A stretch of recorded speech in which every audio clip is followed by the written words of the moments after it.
What gives song we just did Spider-Man? Well, yes, we did, but this is a new series altogether. It only makes sense to me that we celebrate the premiere of the new Spider-Man cartoon by taking a look back at its direct predecessor. Also, I really like Spider-Man. Welcome to The Critique, where we watch some animated goodies and determine whether we should tune in or tune out. I'm Song, your resident cartoon connoisseur, and this is Ultimate Spider-Man, the complete series.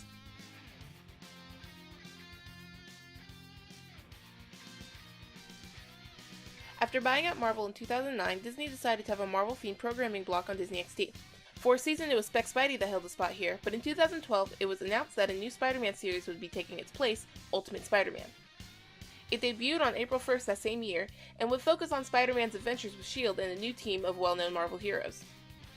The program lasted for 4 seasons, and was met with pretty mixed reviews before ending to make way for the new Marvel Spider-Man, set to come out, well, the day this video goes up on August 17th, 2007. So, what had critics all mixed about it? Let's find out.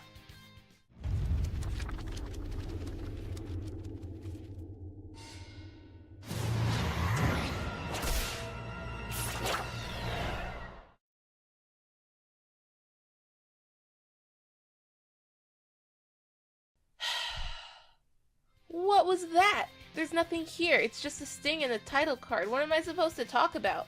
Why do shows do this? I'm not going to remember this. There's nothing to remember. Why? I can only guess that they're trying to save runtime, but surely they can find an extra 30 seconds to give me a proper title sequence. I am very disappointed. So, I guess we're moving on. Right off the bat, I can say this is a new look for Spider-Man. One that I feel looks pretty good and moves pretty well.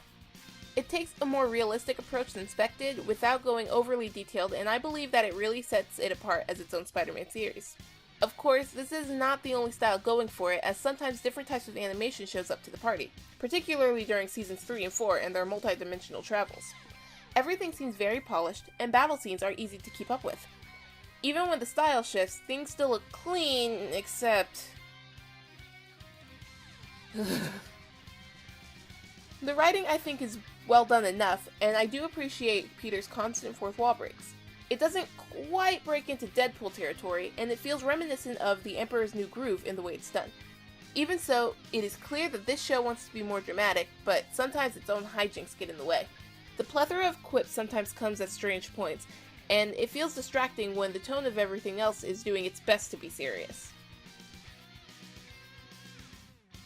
The plot of the show is actually different from other Spider-Man shows that might have come before it.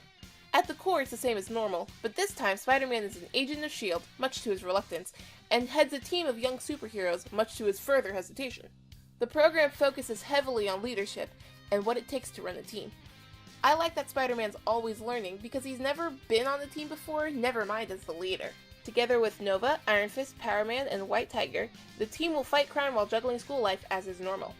That is, until Spidey leaves to join the Avengers, only to leave them all behind to find some more Spider-Men, only to come back to teach even more young heroes, only to leave them to lead the Web Warriors, only to forget about that and go dimension hopping with Miles Morales.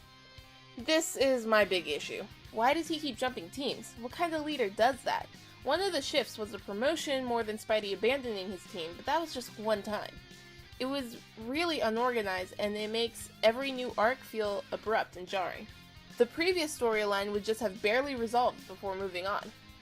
Also, due to how busy Spider-Man is, you don't really get into Peter's problems as much either, which is a shame, because Peter Parker has his own friends and family to keep in touch with, and he doesn't really do that. In fact, I'm pretty convinced he straight up dropped out of school at one point, but as far as I remember, it's not really stated, or at least stated well. A little more focus would have been appreciated. Also, Ultimate Spider-Man really likes to build up to Sinister Six. They build it up, they pull it off, they resolve it, and then they build it up again, rinse and repeat. With so many characters shoved into the story, they could have done something else. Speaking of which, Peter Parker's Spider-Man is back in action as the lead role, this time with none other than Drake Bell as his voice. I think Drake actually does a fine job as Pete, and it fits right into the universe the show wanted to build. Actually, I think everyone was played well, and I had no problem with any of the VAs, which was nice.